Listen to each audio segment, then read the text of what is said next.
Teirei British long takin within Sorkar kan turin Hawn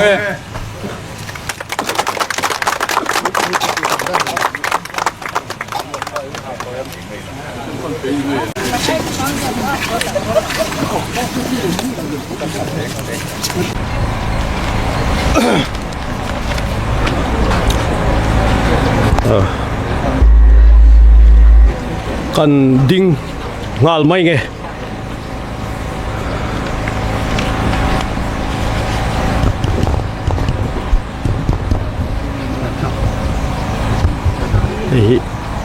dah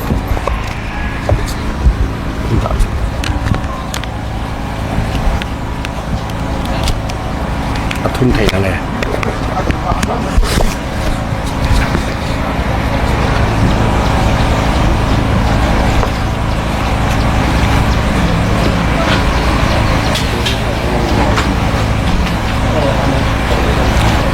Leih ama sain kai kan chief guest PWD minister zom tak wanal han aten upa and deputy speaker ufam kimate kan MLA PWD minen call tu ni bok puma limate kan chief engineer te big takin hay kan engineer in chief pu David sab zo order suak to te road fund board lam kan ho tu te and DC mamit te kan tho pui zong zong te le voi nia local zong zong te ma sain chi bai kan buk chewa hey voi nia history nga tak mai bridge kan hong do na kumrei tak kan lo sual to Teirei bridge aspan po meta zale panizet voi nia kan hong do na a contractor Sadguru te an nia ani point har san na tam tak an to kani nakina I'll request next time I'll request Sadguru people to stand up not now next time so they are also having lots of problems chuti kara chuan voi nia hian he bridge hon thein lo oma chumi pialama kan chief guest za tak mai na he min hon sak thei tu hi min hon sak hi kan lo mani tin voi nia local zong zong te hei kan minister troyom tu zong zong te voi nia an lo lo ma voi nia hian helai hi khopon ani vain mi pui kan som lem lo wakal pa han tia a main event zo kha so tilai lang kai bridge a khan interstate bridge kan hong do na chu ven helai hi chu toy theyang berin ti kan tu mani voi nia hian un dom tak kan man kadwa under the warm and humid condition let our function be warm that's my wish and I'll not take much time to welcome the gatherings kan program kan share kan prohun man dan tu tlak pui kan share range hey chairman hi chu keima engineer ai zoram liana kanimaya chuanin welcome speech kha kan soizo to hun ser hi Reverend PC Laropuya Kortha Pastorate in a manga technical report hi chief engineer in chief karle mai ani mai tur David Sabzo na mang don ani helaya program ha kan ti dang lamani tin thu soi hi adu piang kan han ti tak nangin hai kan deputy speaker hian soi anga anua po du kanom chuan soi thei tho tura ngai la amaro chu helai program hi Teirei lutuk lawila kan du zok ma tin chumi zo special item solo laldin sangi and lalrin diki ti kha kan ngai tha donani chuan chumi zo kan chief guest PWD minister zom takin min address zonani le tuna chuan hun sermang turin Reverend PC Lalropuya Kota Pastorate Ilosomang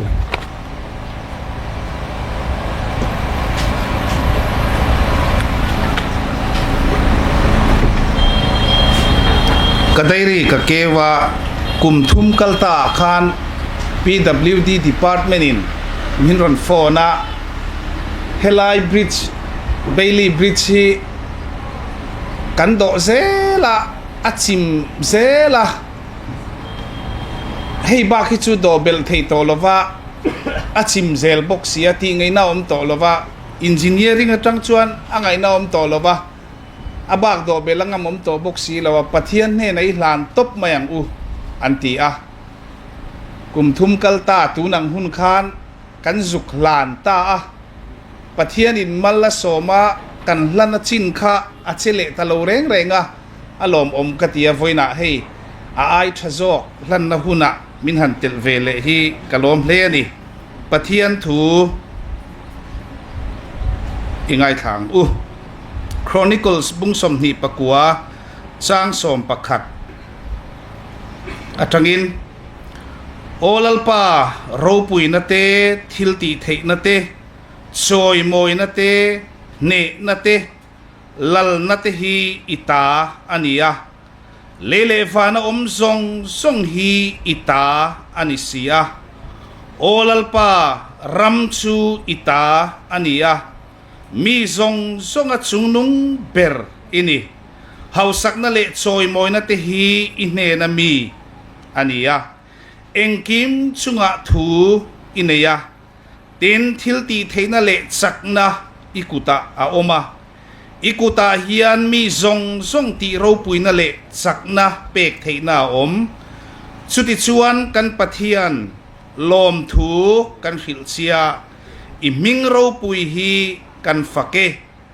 nima sela tunge mo kania kami te po hi tunge mo ania hetiang te lom takakan lo hlan thei ni le sam pakuana number pakuana chang som pakata chuan lalpa zayo na chu fakin zayula mi te zinga chuan athil ti te chu hril ro u pathian in a tuthiang lim malmin som sakro se amen itong trying u lalpa ropui per pathian te pathian ho tu voina hian ithilti ropui tak awangin inne na lom thu kan soye lalpa kan pathian hei min mule min hriat angin hunrei takatanga ngak lel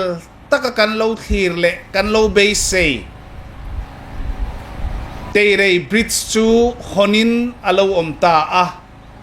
lalpa kan pathian akong te kual thui deuh ma sela hon theya alo omta hi kan lom hle maya inhe na lom thu kan soye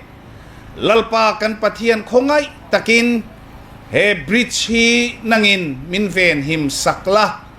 o lalpa kan pathian azo tu ten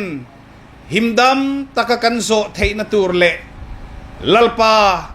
rammi puite tana malsom na aloni theina turin ikhongai na kan rondile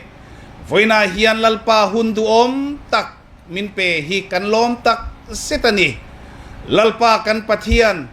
kan zorama hian mason na lo thleng zel sela kan dua chutiang tur chuan kan ram hruai tu te kan ho tu te po ti chakla om puila malso mangche ikhongai na ro pui takkan dona wangin lom thu kan hrilsia kan hun man me kan man zel tur te po nangin min hruai turin kan ngen sia kan ram hruai tu kan sorkar hruai tu te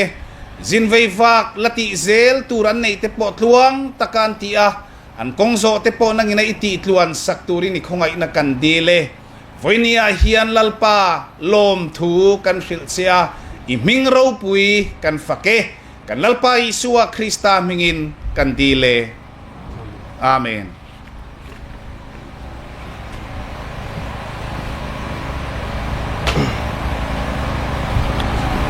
Reverend PC Laropuya Lome Hey bridge sang ni som pasari tranga Saktran khania kum kuadon liam toni 9 years almost. We took 9 years to almost 9 years to inaugurate this bridge. Anyway, there'll be lots of hindrances and lots of problems. At one point of time, the contractor was also terminated. But finally, we worked together and we won the hurdles and get it ready for inauguration for today. So I'll request Sadhguru to stand up. Whoever comes from the contractor, all of them, okay. So thank you for completing this bridge well beyond the time. Thank you.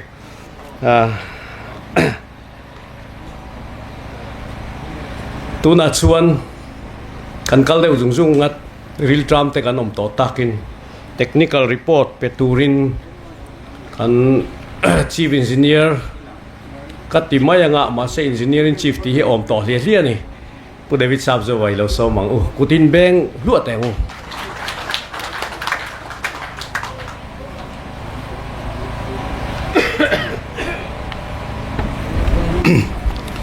Pu chairman le kan chief guest le kan minister ni bok pu panan hana le chen nu te kan deputy speaker te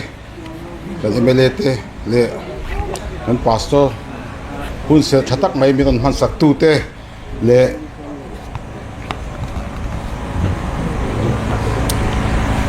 ka tho pui te lai local mami DC te invite vai ka buk chua hei voina technical report pe tu hi kan in phuat chom do hek nine van nei ka intia laya ding thei hi kalom he maya hei hemi bridge pan hi hemi Teirei bridge le langkai bridge hong tu hian kan bei chang changa kan oki po kan sa na ni chu min lo khathiam mula in report tu le hetianga hala tu ra zo man tu hian kan naw te ho po hi phone in kan in phone kap tina enge progress a zo them tin approach lai pe chu kai not na sa mani a bridge tak hi zo mai la hemi Teirei bridge ai hian chu kan soitel du boka hey nisina bible chang chiar le trong china an cham tak te khang an ngai thak chuan a ro pui ka tia wina hian hei ni tha tak ro isolation ro su bul buran tia helai chuan kholum poni se kho thatak noya kan ti theidon hi alom om le ni pathian hen alom thu ka sei ni technical report longai thang double lane BUSG bridge over Teirei tinia hei hi kan minister chuan a ming phua ula te tia amar chu Teirei bridge ang hian kan lamai nga double lane BUSG bridge tin a span hi triple span ania 25 52 le 25 in alai hian a sebi ka hei hi kede shwe bit double lane 7.5 meter ni foundation hi pile foundation ni le open foundation ne nain pola a deck level hi 97.857 meter ania hei hi motor kal thei tura kan han rom han chu IRC loading a 170R ania chuan atui high flat level atanga asam ne hi meta thum bor vel ani chuan hemi pre-stress antia hemi a girder ho hi a portion hi A1 P1 le A2 P2 nia chuan kan contractor te Sadhguru nia tuna khan kan ngai thatoa hun adurei khop mai hemi hi boina tam tak kara le hasana tam tak kara kan han titlang the hi lom hle ni agreement amount hi sang khat zan hi somsari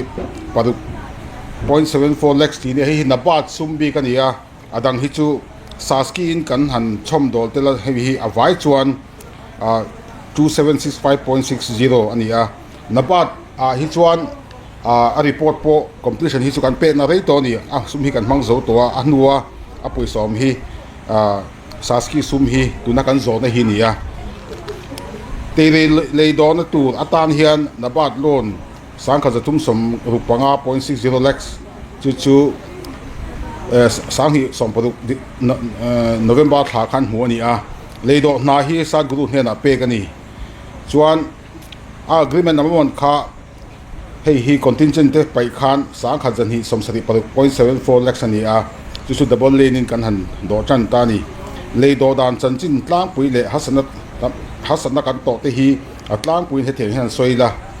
by the be zamwang road hi zamwang khwa atanga pengin by the be lu ma kem thum vela any 6 per apo apo any 6 per hian holsip kaltangin by the be le aizol thunzom tu any 6 azom vele chonga ha chet tlang dung chat chak lak na kong pui poimo tak pakhatani by the be zamwang road hian ke chinis sari hian Teirei Leih hi along tlanga Teirei Leih hi by the be thlen ma dewa tlong lui afin ani tuna lei thar hi do ani ma hian Bailey Bridge he abul hnai lo ka hena oma hi hemi ringot hi man ani a sida khan tan ngai thadon pasot nen chang po khan a chan chin a kheze zo ka Bailey Bridge sim hi alui a hun hi hun vei wak lo chugin temporary bridge duana ni a inkalpona lailok na atana duana ni kumtam tak chung lei thun le nget zok permanent bridge dolwin he Bailey Bridge hi manani a Bailey Bridge hi ari na zo dol zok dol zo tok te alo niam zok len rit phul lir theitan hasatna na staka thlen thina na chan ani nuin juni so sang hi som poriat khan fu da tuan sa le a hei hian bizam hun chang po hasatna le kwarel chiat na satak athen ni tuilian na satak in tuina na satak asiama he fu da wang hian high flat level chin chian chu metal su thum la ya ina ran khum ta a Leih Dawh na tu Leih Dawh tu zon lui kami to feel vak lo wa kwang po hi ati min chena sa hle ni hemi awang hian Leih design sa po man the ani talowa ti that ngai ta ni Teirei Leih hi atira metal somriat span tura ro man ni a fu tui lian in akam alak hek na sa wangin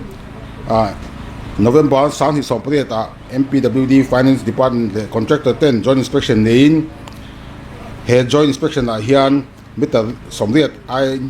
anti thui bel ta chu tuna hian kan Leih Dawh tur pakhat nen phei chuan hei hi chu a thui dei zo ka le aman po sang zo ka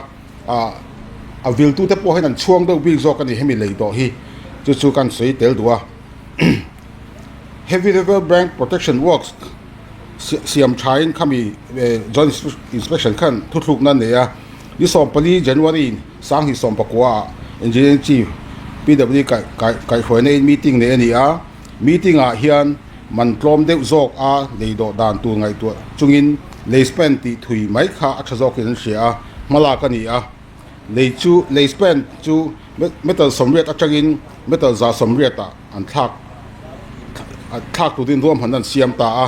nima sela an huwa detail survey ne ani a spend za som hi meter chu amun main adol zo don lo tian chia ta wangin hetia spend thak mai hian miwal ram asu don wang le akong alignment de na ai mil don lo wangin za som ni lovin za le pania do tura rom hanna siam that le ni chuan nabat su watang hian cheng sang kha jathum samru panga 0.60 noi man hian na tho ania he sum mangan ha tho hi na tho thei chu substructure zong zamwang lam pang P2 le A2 inka suspension superstructure le by lam pang P1 le A1 inka superstructure te ani Leih Dawh na atana kan sum ne in adai lo wangin nabata additional fund deal ania amar chu nabat loan reng revise deal tu chu sanction atanga kum hi chunga revise deal anga ya additional พวกข้าเทโลนี่ตาเห็น additional estimate ต่างพวกขันอดีตหุ่นชุ่งดีลมันอันนี้ตาโลวางอินนับว่าต้องจัง device นั่นตัวจูอามูเทตโลอ่ะเฮเลยป่วยโมเซียเลยโตโซเงยอัจูเซียเชียอินซาสกี้สังหิสมธิปทุมสมธิปลีอ่ะซุ่มดีลเลยอันนี้ตาที่ส่วนเฮตาเฮียนครอสมปลีเวลสังชันเบลนี่เฮบ้ากะเฮียนเลยดอชูเฮียนฮัสนัดเรียนตักมัดชนอันนี้อ่ะกลุ่มนี้จวงไล่ไหมโควิด-19 สิบวิเลยนะวางเตะเลยทิลดังตั้มตักกันคนจักรดาเตะปวกคานอันมานี่ปวอันโอเวอร์โหลดตัวเท่ากับวางอันยังให้ตาเห็นเฮเลยฮิจูกันหลายตาเลยโดนานะคอนกรีตมันฮีเกรดมันตูอังอัดลินเง่เอ็มตีเชียดนานเฮียนคิวเสียมโลกเซลนี่นี่ชิลาหันกับเชียดตัวIRC 70R ฮีอัสเปซิฟิกตัวดูเท่ากับช่วงจวนให้ตาเห็น quality control ฮีป่วยหมอเอ็มนี่ทุกตาจวนcompany รินตักอังไง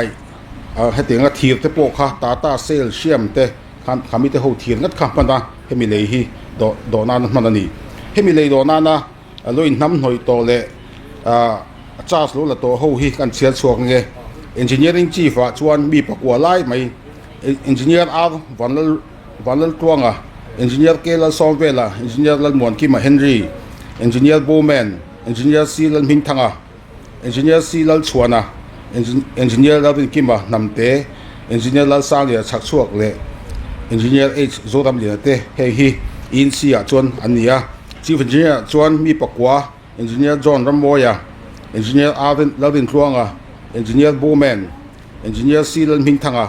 engineer วันลันชวน engineer H โจดำเรียนะengineer ลัลซาเดียนะ engineer ลัลชวนะเละเกมะ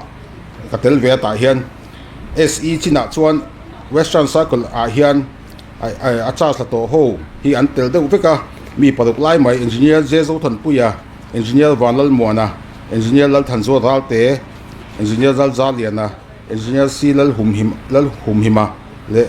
engineer SP โซทันคูมาเตตุนะ SE จาร์สละเมกไลเตอันนี้ engineerชินะชวนก็ถามมีปรดุกไล่ไหม engineer วันลัลวัตไซโล engineer ตีลัลหนุนสร้างengineer ดงสร้างเดียนะ engineer ตีลัลขันหาวะ engineer ลัลดูวัตไซโลเลยดูนะอาเจลเมกตู engineer เกลลอยมิงทางเตอันนี้ subdivision เฮียนปังอันออกมา engineer John ลัลชวนออกมา engineer ลัลมาชวนengineer เซตีลัลทันโซวะengineer โรมัลโซมาเลยดูน่าเชลเมกตู engineer Andy ซีลาดมชันเตอันดีแต่เห็นเจกันเชียร์ชัวเวเลงengineer ลัลเบียกฟิลปัจจุบันengineer Eddie ลัลมวนออกมา engineer ลัลนุนซาเลย engineer โซมิงทางเตบากะมีดังมีปัญหาวันลัลช่วงเลยลัลชวนออกมาใส่โลเตฉันทำง่ายตะกันหาอันวิลชินบอกว่าเฮียกันลำเตลตัวนี้กันสวยตากอังอินเตเลยชัตตะกัดโดกันดีตากเฮียนหัดเช็ดล้างดุงมีปุ๋ยเตตานมาสอนนะอินกัลปอนนั่นเลยไอ้ส่วนตะกงครั้งหาอัฐโลกโดนเฮดิริดพูริดเฮเตตานฮัสนะออมโตโดนโลอลซัมเล่อลซัมตักเล่ขบวงตะกินอโซกายเทโตโดนอันนี้ที่ข้านี่ข้ากันเตติเกอรีพอร์ตอินเซียส่วนนี้ให้มีจุงสร้างเฮียนกันตูนักเอนจิเนียร์ชีฟนี่เมฆอันมีกันลำดูตัวให้มีตาเฮียนตูนไนเตจัสอลากติดคานเฮบริดจ์เล่อภิมีลังไกบริดจ์ค่ะกันตอนไม่ได้ตาอามรสุกันไงตัวช้าก็ตาเตคันกันกัลตากวางคานกันจักดองลวิกันเชียจุไม่ปนลวินมิทัลกันหันดอกตีโดนคานซุ่มข้าง่ายเลยโดนนะขันไปช่วงส่วนอป้าง่ายโหสัตว์กุรุโหพวกเห็นดอกโซโลเซตินอันมานี่พอวัยตั้มตักโกมินอันออฟฟิศอาเตโกวินขณะขันกันใส่ปุยขามินหัวคานจันกันละทาอามาช่วงพอเห็นลอมทูสเปเชียลบิงกันใส่ดูนี่ตลอดไหม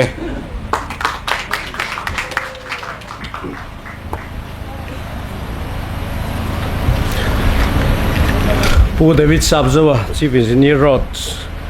Technical Report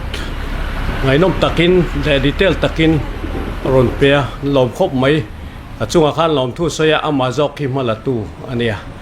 chu wangin ane na po lom thu kan soinon le anie he Leih hi ni e he in hriat ang hian le lama hian in hei Leih le ta oma alem a ngit lawa aspan kha seya chu wangin hun adure engineer generation pechon kha in si generation kuania SDO generation rukvel nga vel ania thatiang vel khania atam khop maya kanin lan chon dana khan ma se voinia kan pastori na soyang han pathian kai huai nain a leite jok po veni no ma he poi vena na oma voinia kan zo the ta ni chu wangin alom le zual le tuna chuan anin ring toimo kor tha veng lai branch wme te zai turin kan so manga hei hi program malang lawania maro chu hei non zai thei do na kan lom khop mai tuna anin pe to chuan zai turin lo so manga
Kortha Venglai Brunsway Mete kan rau thai ngu nu na chan ve na ni ti na minglam ro ti chang to pa khan ma tha khop mai thiam tak mai in lamo tak mai min ron sak saka chuwa kan lom ma lom thu kan soi ani tuna chuan I'll request all the person who involved from the division for construction of this to stand up, including SE, PHP, Jotan Kuma. And why loading tele? So have me na talk to te. An niya ming kalam vek lo mayang kunti toy job na. An hi at hok rei lo view ma se rei lo te chungin hon thei na pe ni sai ha tanga. Chim to pa train he lam pang mar thang lam to pa kan da tha.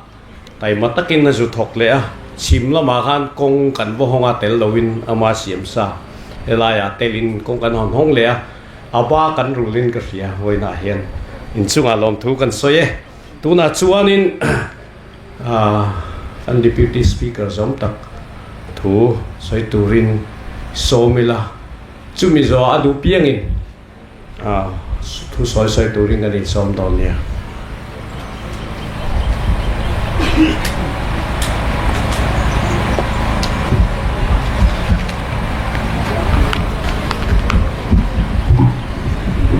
sai si ai nang lo da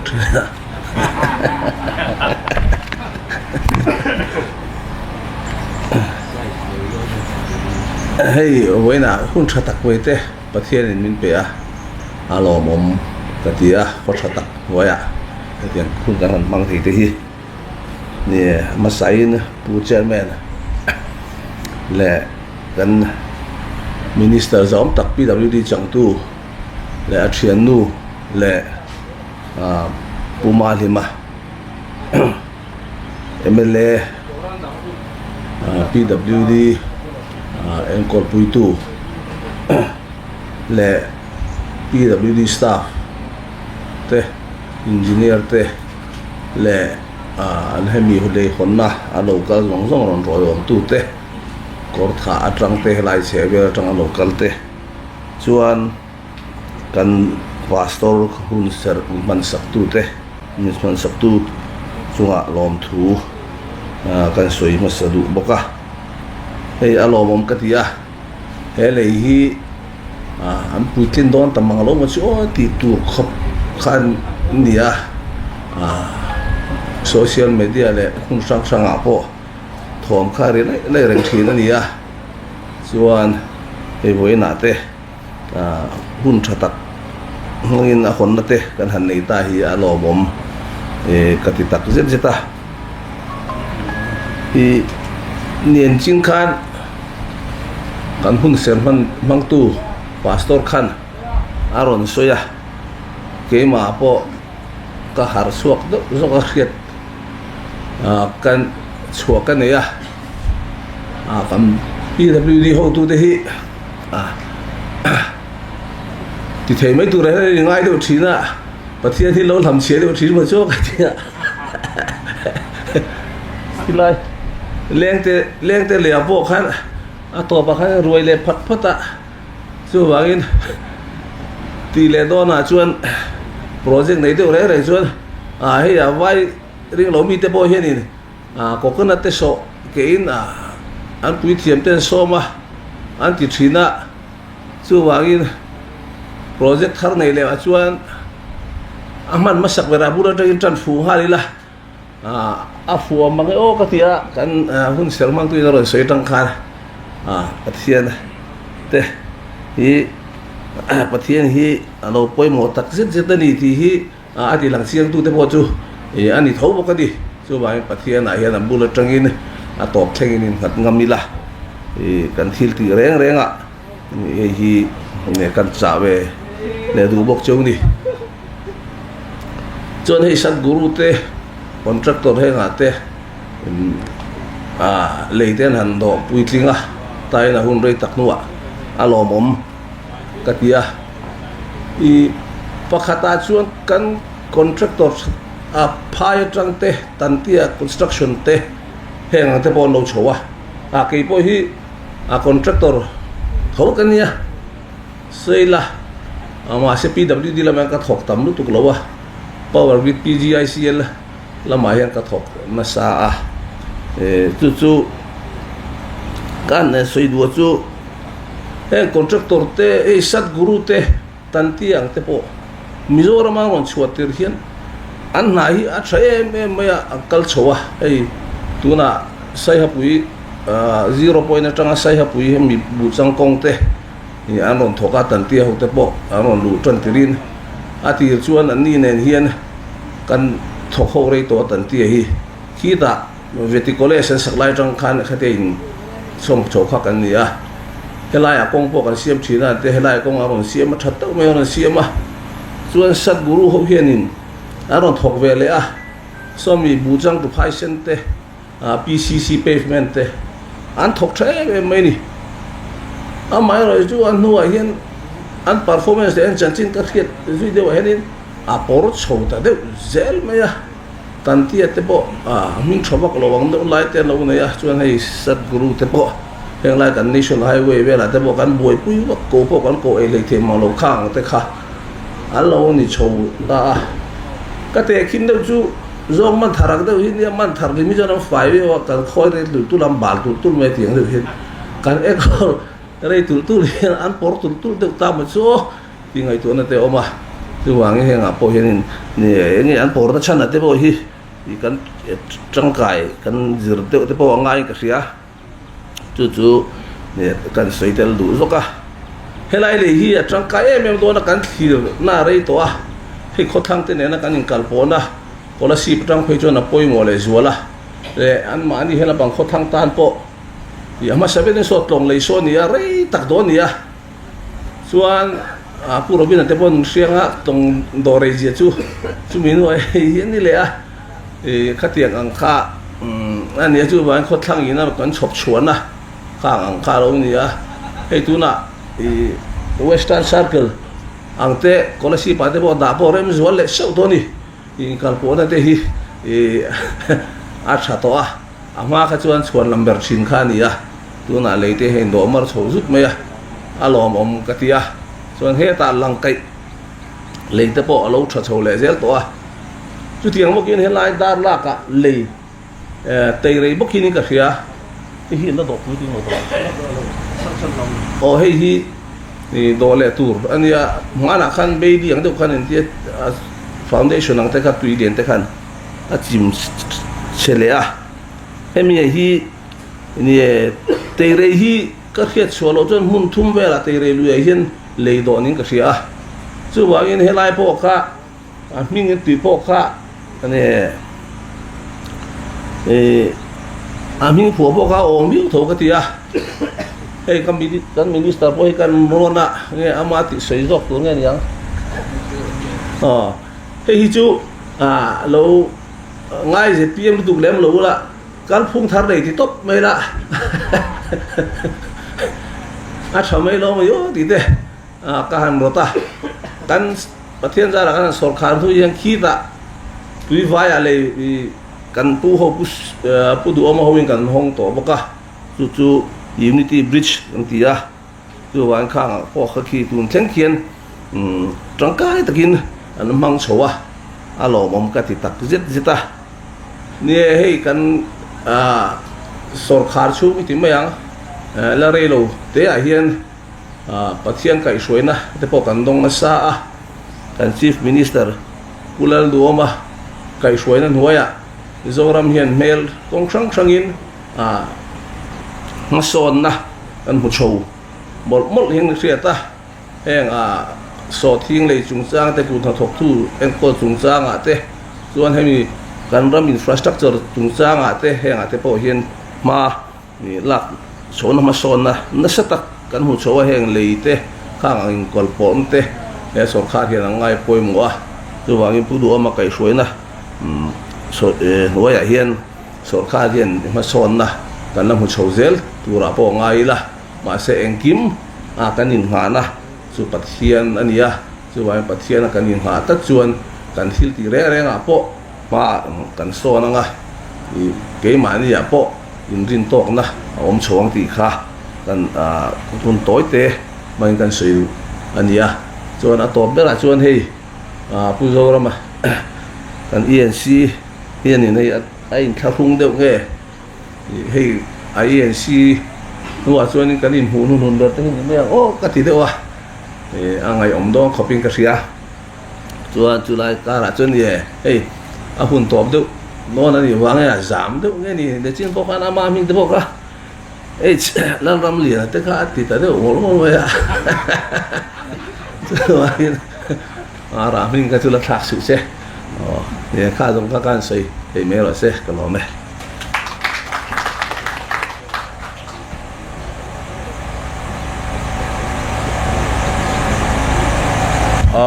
soi du dang kanom chuan in soi thei ania hun toy te hong teng Respected Honorable Minister Sir, Deputy Speaker Sir, and MLA Sir, all ANC Sir, all C Chief Engineers, all officers, entire PWD members present here, local leaders, administrative officers, and ladies and gentlemen. A very warm welcome to you all. In Vain Chibai ka book Chho. Today is not just the inauguration of bridge. Today is the completion of a promise.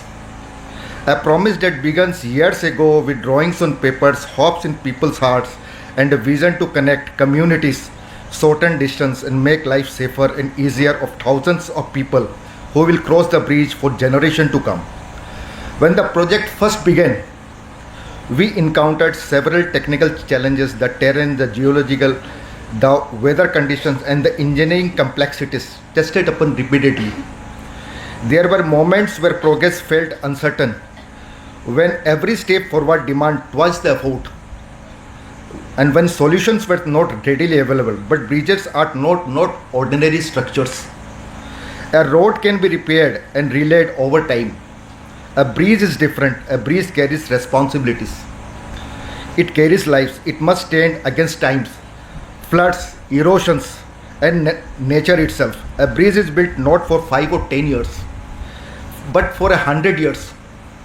And because of that, every decision must be made with utmost care, precision, and accountability. There is immense risk in compromise when building a bridge. If technical issues are ignored or shortcuts are taken, the consequences are not temporary. They are generational. That is why we choose patience over haste, quality over convenience, and engineering integrity over pressure. And today, standing here, I can proudly say that this bridge has been completed with that responsibility in mind. I would especially like to express my sincere gratitude to the present engineering team of the PWD. Their active involvement, technical expertise, and willingness to work together played a crucial role in resolving the hurdles and had delayed the project for years. They did not merely supervise the project, they stood us in solving problems, making decisions, and ensuring that the structure would finally become a reality. Projects of this scale are never completed by an individual or one company alone. They are completed through collective belief, perseverance, and trust. To the workers who spent countless days and nights on site, though difficult terrain and harsh weather, the achievement belongs to you. To the engineers and technical experts who refuse to give up in the face of challenges, the achievement belongs to you. And most importantly, to the people of Mizoram, whose patience and support remain unwavering through the years, this bridge belongs to you. Long after we are gone, people will continue to cross the bridge, children will travel to school, families will travel safely, business will grow, and villages will feel more connected because of what has been built here today. That is the true meaning of infrastructure. It is not just concrete and steel. It is hope, it is connection, it is progress. Above all, it is service to people. Kalo mein. Thank you.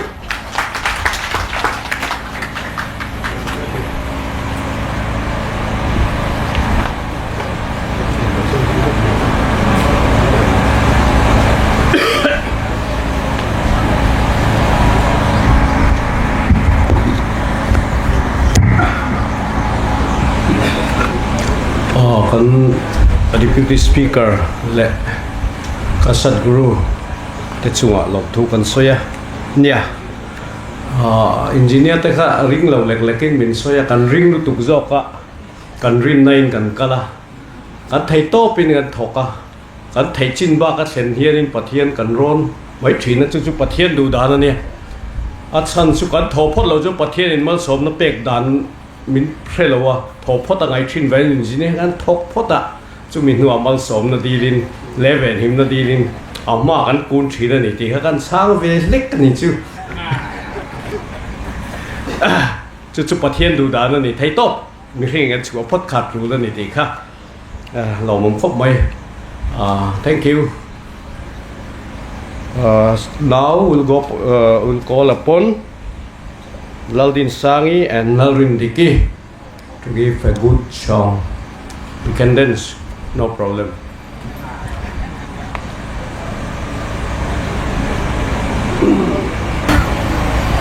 Mal som na bul di ka piano bilang ng sami.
Laldin sang izok kan yang cuma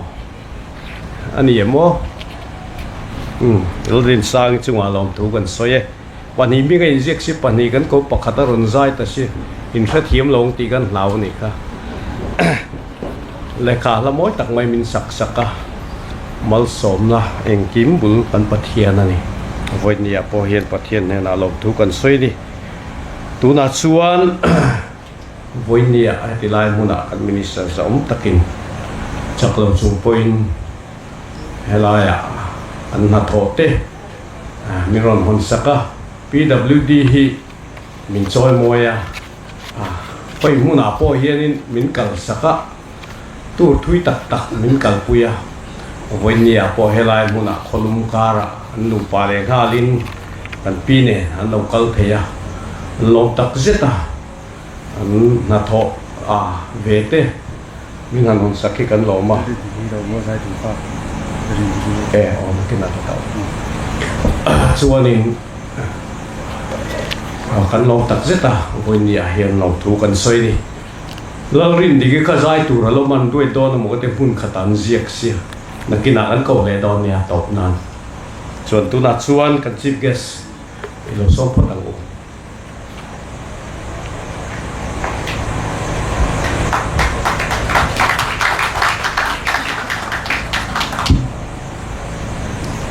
Chairman,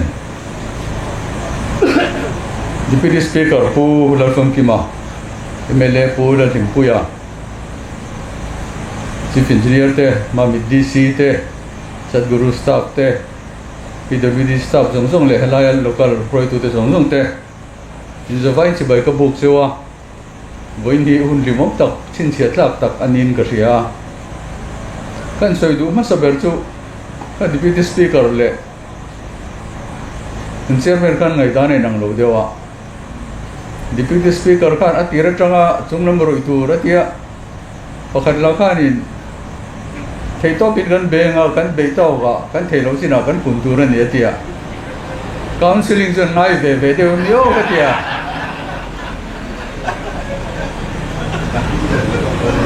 andik ve boksia ke chana ngai na ka de lo mai Sadguru, how to find us so far, I know hope my katia. Today is an important day. It's not a day of inauguration of bridge. It is a day of, what did you say? A day of fulfilling the promise to the people. When he held it, poi motak mai kan hong chang ani rawa. Mi poi ne na kan intiam na kan klotin tir ni kan fulfill ni aron tia. Mi pui ta na ni commitment an lo ti am chu voi ni hian alo tinta alo mom pop maya kum ko ver kalta bulchan ania abun ngai to chuanin are ngar le maya masengin heloi an sakna hian har satna na setak an to kan ite langa technical report han ngai thak kan a financial support pe tu te po kha body pani an nia kap kha rimot po kha til dang lam deu ani kong ba mun ka ta tangin financial support pe chen ani amaro chu mun ne tangin an helai leisiam na ta ni zon man ani ya doran nia andrem ti ve po ka poisa tam tak sengin mi puite ta na ro ding tur an sa thea alo mom kop mai ka tia a hundu ma seng a lo tin na le lim na hianin are na ka chu tia ku na sa le in ka ria when ya hian Teirei tak thu ka soi lawanga sonura ma hian Leih hon tur kan nei le boka Leih hon lampang Leih do lampang hi kan then na lampang em ni don ni te ka tia kan an Sorkar chawa khan ko chak lampanga tui vai Leih do to chim amaro chu tiangai na sia to manglo nge ni tianga chianga nga tu chia chu awma Sorkar thar chuanin mi puite ta na tangkai zia shein helei do kha helei do hi arel ta poisa tam tak sena dia kan do kai ta ni le pakhat repair lotin maya kangaya amaro chu a hon na ni tura ka nai tor tora ai su kha lian tor tora alo lu em mai hi lo nia chu wangin mizo mi puite mizo kan unau te se trang om abikin manipur mi te ne lui min dai danga chu lui min dai dang tu chu Leih siamin kan in zom na siamania kan Leih chu alo cheta kan in zom na khan ator chho de uvio ni chu mi hruai chuan kan in udang na zom thale turin Leih kha poimo ta tata kan an doa Delhi trangte Bombay trangten chu Leih do hong hun mang tur chuan an local ani hanjin khwani chhuani khwa khianin Delhi ate lem hun dang dang apo Manipur lampanga Leih sortu te chung te hianin lom thui min la hril deuh zel ani he Leih do he chu avalo ma me man tia ti chuan chu Leih chu mizo mi puite tan a hru je khen kan hotu ten rem te takin unity bridge in zum khom le Leih tina na bua aming era choi boka alar ta hle mai ni unity bridge ka mani de wakan Leih pakhat kho chakrama Manipur ne na in zum na cement tia ami puile angai ven kha chuanin kan Leih do kha chiman yang ti kha an lau thong em manani amar chu lo ni lo hlawa Manipur lampanga Leih poimo tak alo nia kan Leih do kha chu alo ni lo ti hriat kha chuanin kan tho hoya awa poi lo em kan ti leling tamama ni ta na tin chu minua hetilaya leng pui kaya o simui kaya Leih kan an do lea he pe chu tunma de bultran to nia atuang lowa achele thina do kai ngam loin ti khan hu chia te pon nia ti chuan Sorkar thara te nasale jor ten tran la kalonia he poyan thon thu de ure hian ne thon thu ne ra kan soi chuan kan rei tuk sianga a tira tang khan ufam ki ma lo thonang deu khan roi tur khan lo ruai lo nge ni a sa tu te ka roi chin lo ni lem lo buk ne hari om ti lam pang chi deu te khan ruai niang an lo tling ta lawa anua chuanin ado tur ho tu pa ber ka angai sa tat lo Christian te pui thiam mi royam trung rai tur kan bu nge man tia anlo budam le mai leng pui pastor han roya upa ho ne nan du pui te ne hun chang chang ami ten chang khom ne ado kai ni chuanin pathiran au tak taka har sa lo tak mak tak mai nan do kai zut maya a pathian kan rin na wang ani ti kha ali achiang em em maya chu po chu faith bridge tin kan bolerin na Leih tin a completion soi la crusade pate kan ti do na mai na a complete kan soi lo mai nga island du te point om nok don ti lang reng maya ti khan puzorama duang deu khan aroi hun dik taka mishing ten theito pan bean beidon huwa pathian ron chuanga ti chun roding takan len do ni ta ni faith bridge kan ti ta ni kami Leih kha deputy speaker khan 18 nge yang poli ne maron tia kalo nei lem lowa intasung deu takin nge ni ti kha kalpung thar Leih do mo iti baya nga tia a politics bitu kam ti te por lom bio en poni se in thu ni ro se a pom thei tho a ngai ber tia chuan chunura ma hian bridge pakhat Tripura nena injina kon turom lea chu po chon hinga lo chok le turen ngai tiang then ka chon lo hau deu lo to mai the ni he na en poni se voi ni hin di lo mom ma son na Mizoram in ma son na ke pen na se me ma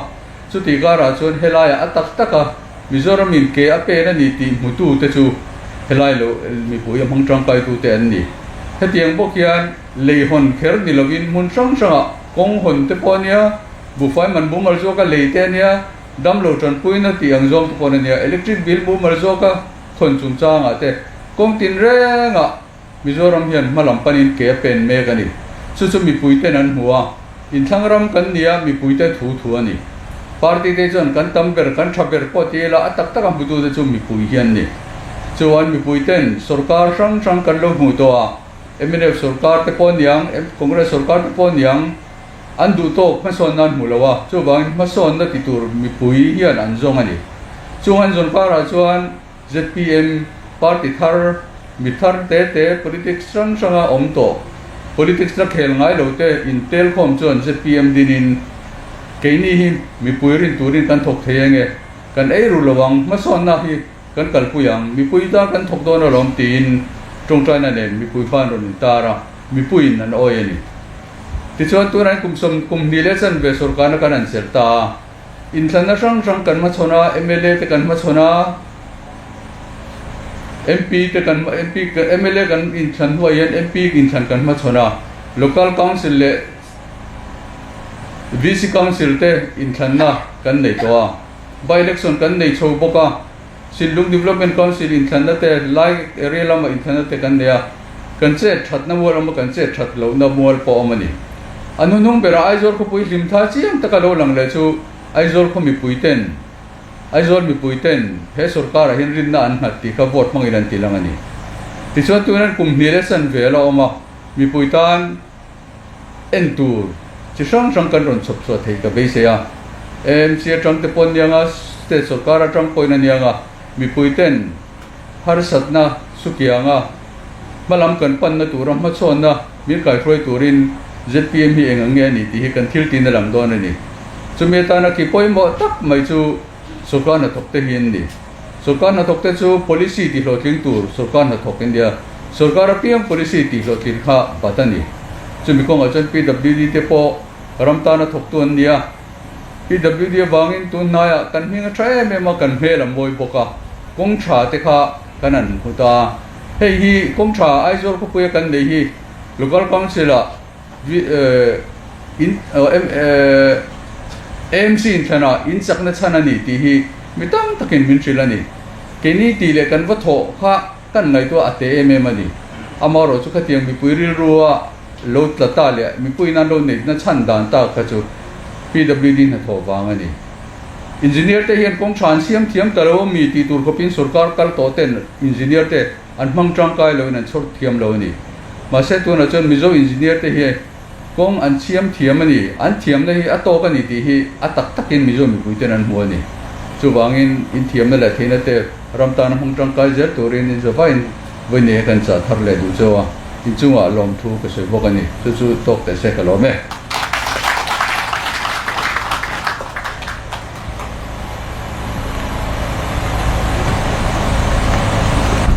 Chief guest Wanal Hana PWD Minister thu tha tak tak soya PWD te min fak thina faklak kan ni lo thin te lu nen hian chunga kan lom tak zet ani kan nom le chu la ni soyang khan PWD Sorkar na thok chu ministry policy ti lo thin tu ra kan ni ya lo ne ya chor kan nia chu wangin an thu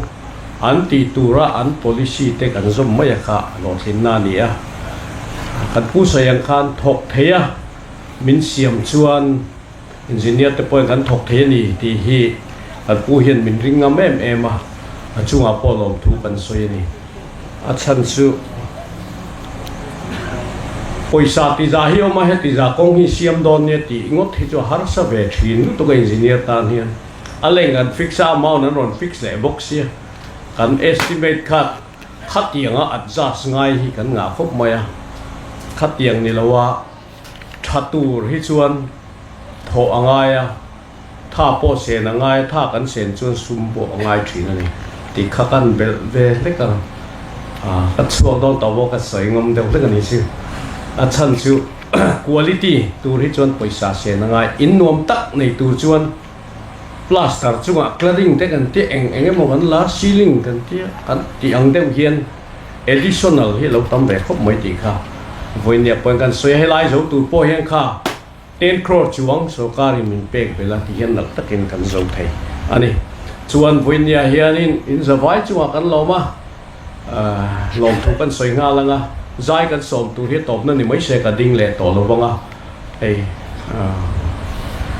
my thanks, our thanks goes to DC Mamit as well because he was invited. He visited me three days back or 2 days back. So we invited him to attend this inaugural function, and he made it available, and we are very thankful to him. So, and we are also thankful to the contractor and giving a very nice speech as well. chuan in zawai chunga voin an kan loma party atanga kan minister on troi om tu te zong zong chunga po lom tu kan soya tin PWD hebik takin in si hun top na jin top na tura ni setia men han zui ram te ai kan non kal te wa min merin soi lowila ang chunga po khan big takin ke ma mi mal point lom tu ka soya tin hey kan deputy speaker hi helama hena active em maya kong chiat lai pot ke ni an akal jing lo de hle ka kal chu ma se apun pe ni apun pe na ha min ti tai ma ni chu chu vonia hian atum ru na hi aro pui katia hilai ka kon pui tu khamra sa ram tu kon pui kong chia po khan tha tho na sa voin ni thang hian la tho a chunga po voin ni he tang theng hay kan puan la ron troi oma an lom tak zeta tin puma lima PWD tan than he mangaya ani hi PWD hi ave ma chan chu kong siam tu kong poi moji afia kan pu hi tha tham lowa arom troi oma PWD min tha tham lo boka chunga hian lom thu kan soi bokani ni zawai chunga lom thu ka soya voinia hian kan som ve lo local te kha kan tan hian in zo da ya voinia hian poimo na nei lo local te kha he function ti lo thung tu in ni a in chunga hian kan lom tak zetani ti kha soi bokani chuan tu na chuan zai turin ni china local zai veng mai tura ka ti kha music alo in ti boi do na a ran zai tura lo ne ka lo fresh suala lalrin diki nula niang chu lo so mangu